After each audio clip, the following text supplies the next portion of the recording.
नमस्कार, आप सभी का बहुत स्वागत है न्यूज नेशन के डिजिटल प्लेटफॉर्म पर। आपके साथ हूं मैं खुशबू मनोरमा मिश्रा, मेरे साथ है मेरी सहयोगी रंजना सिंह राठौर। और आज हम दोनों एक बहुत ही अहम मुद्दे पर करेंगे बात करेंगे लोकसभा चुनाव के दूसरे चरण की।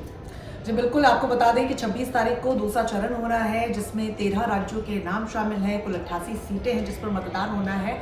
और खुशबू, आज प्रचार प्रसार भी उसके लिए थम जाएगा। तो देखिए, फर्स्ट फेज में आप लोगों ने वोटिंग की तो बहुत अच्छी बात है, बढ़ चढ़कर दूसरे चरण के मतदान में भी हिस्सा लें। और अगर आप किसी कारणवश पहले चरण में अपना वोट कास्ट नहीं कर पाए और आपके राज्य में दूसरे चरण में मतदान हो रहे हैं, तो आप अपना वोट जरूर कास्ट कीजिए। इसके अलावा थोड़ी सी एक्टिवनेस जो है वो राजनीति में भी बहुत ज़्यादा देखने को मिल रही है।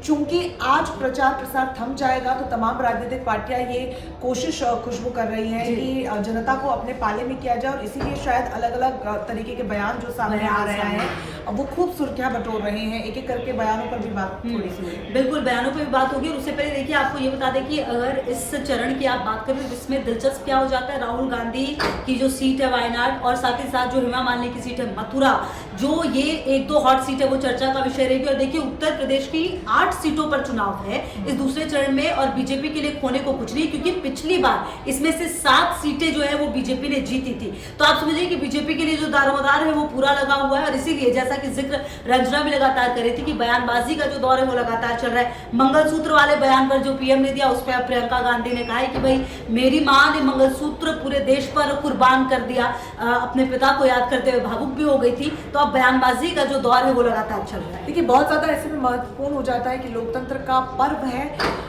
आप भी अपनी प्रतिक्रिया जरूर दें। देखिए, मतदान के जरिए तो आप अपना निर्णय देंगे, लेकिन फिलहाल हम चाहते हैं कि आप अपनी प्रतिक्रिया दें, खासतौर पर ये जो बयानबाजी हो रही है, क्योंकि एक पक्ष उसको खुशबू सही ठीक ठहराता है और एक पक्ष जो उसके विरोध में भी होता है। आप क्या सोचते हैं? सबसे पहले चूंकि आपने मंगलसूत्र वाले बयान का जिक्र किया, तो प्रधानमंत्री ने मंगलसूत्र का जिक्र किया था, कांग्रेस पर कटाक्ष किया था, निशाना साधा था। तो वहीं प्रियंका गांधी वाड्रा ने मंच से ये कहा है कि मेरी दादी ने, इंदिरा गांधी ने जंग में अपना सोना दे दिया था, मेरी माँ ने देश को मंगलसूत्र कुर्बान कर दिया है, तो हम ये कभी भी नहीं कर सकते। 70 सालों से देश आजाद है। तो आपको क्या लगता है, क्या कांग्रेस पार्टी ने ऐसा किया है? क्या प्रधानमंत्री का जो कहना वो सही? Do let us know in the comment section.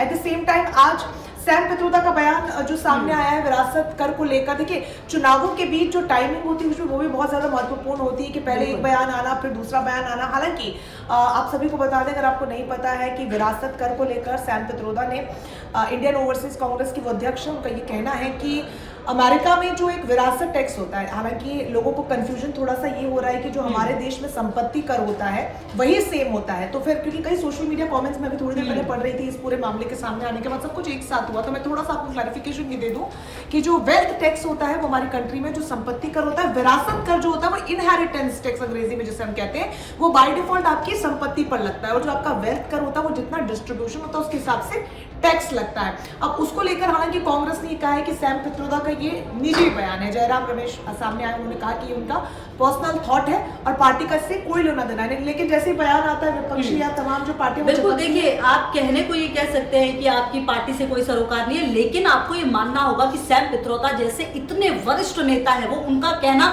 कहीं ना कहीं पूरे देशवासियों पर असर डालता है। अब चाहे आप लाख कह ले, देखिए रंजना, आप लाख कह दीजिए कि भाई ये बयान उनका हो सकता है, निजी हो सकता है, लेकिन निजी कुछ भी नहीं होता राजनीति में, ये तो तय है। और अब देखना बेहद दिलचस्प होगा कि जो बयान सैम पित्रोदा ने एन मौके पर दिया, क्योंकि अब 26 को चुनाव है, उसका असर क्या होगा। अच्छा देखिए, अब एक बात ये भी सोच लीजिए आपकी, जो फर्स्ट फेज की अगर हम बात करें, बहुत कम चुनाव प्रतिशत रहा, चुनाव में वोटिंग परसेंट इतना कम रहा, उसको लेकर सवाल उठे। क्योंकि आज से पहले कहा जा रहा है कि इतिहास में कभी ऐसा नहीं हुआ कि जो पहला चरण था वो इतना ज्यादा ठंडा था। ऐसे में अब उम्मीद ये जताई जा रही है कि जो दूसरा चरण है, जो ये सीट है, उस पर प्रॉपर मतदान हो। और देखिए, मतदान का भी जो है ना बहुत फर्क पड़ता है। अगर ग्रामीण क्षेत्रों में बहुत ज्यादा मतदान होता है तो कहीं ना कहीं कांग्रेस खुश हो जाती है, शहरी क्षेत्र में ज्यादा मतदान होता है तो बीजेपी खुश हो जाती है। बहरहाल इन सब के बीच अब इंतजार होगा सिर्फ 26 तारीख। बिल्कुल, और इंतजार इसलिए भी क्योंकि दूसरे चरण में, जैसे कि आपने जिक्र भी किया था, कई महत्वपूर्ण और हॉट और वीवीआईपी सीट्स इसमें शामिल है। लेकिन एक सीट जिस पर देश भर की निगाहें रहने वाली है, भले ही वो वीवीआईपी हो ना हो, वो है जम्मू कश्मीर की जम्मू लोकसभा सीट। वो इसलिए खुशबू क्योंकि 370 हटने के बाद, पूर्ण राज्य का दर्जा छीनने के बाद ये पहला मतदान है। हालांकि विपक्षी पार्टी को ये कहना है कि सरकार ने जबरदस्ती एक फैसला वहां की जनता पर थोपा है, जनता वहां पर खुश नहीं है। तो अब जनता सोचती कहती कि दूध का दूध और पानी का पानी हो जाएगा। अगर उन्हें सरकार का ये फैसला पसंद आया तो उनके हक में वोट जाएंगे, और अगर वो विपक्षियों के खेमे में उनकी बात से सहमति जनता रखती है तो उनको वोट जाएंगे। तो मुझे नहीं लगता कि इसके बाद ये बिल्कुल भी खुशबू मैटर ऑफ डिस्कशन बचा रहेगा या टॉपिक ऑफ डिस्कशन रहेगा भी, क्योंकि मुझे लगता है कि देश में बहुत ऐसे मुद्दे हैं जिन पर बात होनी चाहिए, बजाय कुछ ऐसे कानूनों को जो ऑलरेडी लिए जा चुके हैं उनका अब कुछ कम से कम नहीं किया जा सकता है। और उसके लिए एक पटल है संसद, वहां पर आप बातचीत कीजिए, लेकिन मंचों से जहां पर जनता आपको सुनने पहुंचती है, अपने मुद्दों के बारे में बात वो आपसे करना चाहती है, आपको सुनना चाहती है, वहां पर इस तरीके से जनता को जो बरगलाया जाता है, मुझे लगता है कि उस पर फुल स्टॉप लगाने का एक बहुत अच्छा तरीका ये होगा। बिल्कुल, और देखिए यही एक तरीका है जब आप मतदान करेंगे, और जैसे कि बात जम्मू कश्मीर की हो रही है तो आप समझिए बहुत ही सेंसिटिव इलाका, यहाँ पर चुनाव कराना किसी चुनौती से कम नहीं होगी, क्योंकि इलेक्शन कमीशन के लिए अपने आप में ये बहुत बड़ी बात है तमाम जगहों पर पहुंचना, इलेक्शन कराना, और वो भी बिना भेदभाव। तो आज जब ये मतदान होंगे 26 तारीख को और जो नतीजे आएंगे 4 जून को, इससे पता चल जाएगा कि आखिरकार जनता ने, अगर आप पर्टिकुलरली 370 की बात करें तो उसे कितना अपनाया है।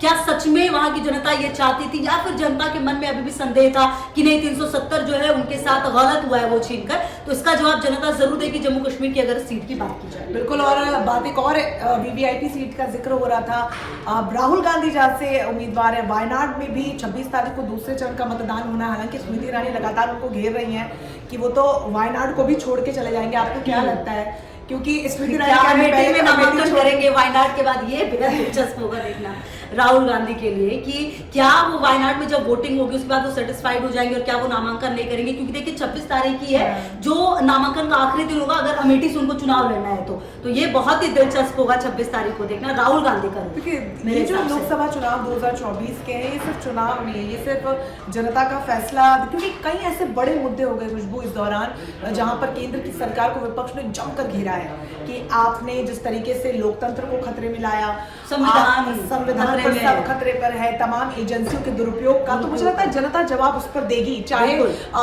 पक्ष के वो खेमे में या फिर विपक्ष की बात से अगर वो सहमति रखती है। तो ये जो चुनाव बहुत महत्वपूर्ण होने वाला है। बिल्कुल, दो चीजें हैं देखिए इस चुनाव में। एक तो बीजेपी के लिए 10 साल के शासन के बाद जब आप आएंगे तो क्या आप अपने वादों के साथ आपने जो बातें कही है उसके लिए आएंगे, और दूसरी बात कांग्रेस के लिए चुनौती 10 साल से जिस राजनीति में वो है नहीं उसको वापसी करना। और देखिए आप विपक्ष में भी वो ढंग से नहीं आ पाए, क्योंकि अगर आपको विपक्ष में भी रहना है तो आपको कम से कम 50 सीटें चाहिए होती हैं। 543 सीटों में अगर आपको 50 सीट मिलेगी तभी आप विपक्ष में दावेदारी आपकी होगी। तो कांग्रेस के लिए अब ये भी चुनौती है कि आखिरकार आपके पास कितनी सीट आएगी। बिल्कुल, और डेफिनेटली भारतीय जनता पार्टी के लिए, हालांकि वो कह तो रहे अब के बार 400 पार, लेकिन विपक्ष जो एक साथ खड़ा हुआ है सामने महागठबंधन के रूप में, वो चुनौतीपूर्ण हो सकता है। क्योंकि जिस तरीके से अब राजस्थान की हम बात कर ले, रविंद्र सिंह भाटी को लेकर अब जो तस्वीरें लगातार सामने आ रही हैं, और उनका भी ये कहना है कि इस बार वो 25 की 25 सीटें तो नहीं जाने दे रहे, एक सीट तो कम से कम अपने खेमे में ला रहे हैं। हालांकि जो रुझान देखने को मिल रहे हैं, जो जनता का प्यार भी उनको मिल रहा है, लेकिन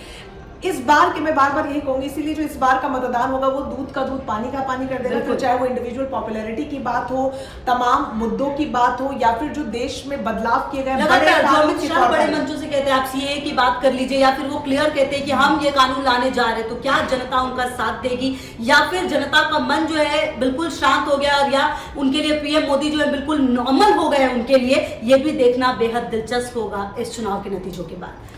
तो बिल्कुल, जिस तरीके से जो तमाम मुद्दे सामने आ रहे हैं, अपनी प्रतिक्रियाएं जरूर रखिएगा, और आपको लगता है कि जो बयान भी सामने आ रहे हैं उनसे कितना ताल्लुक आप रखते हैं, कि आपको लगता है ठीक है या गलत है, ये सब आप बताते रहिएगा, क्योंकि बहुत ज़्यादा ज़रूरी हो जाता है लोकतंत्र में आपकी आवाज़ को भी सुनना। बिल्कुल, तो चलिए लगातार नजर रहेगी तमाम खबरों पर, लगातार तमाम अपडेट आपको देंगे। बहरहाल दीजिए इजाजत, नमस्कार।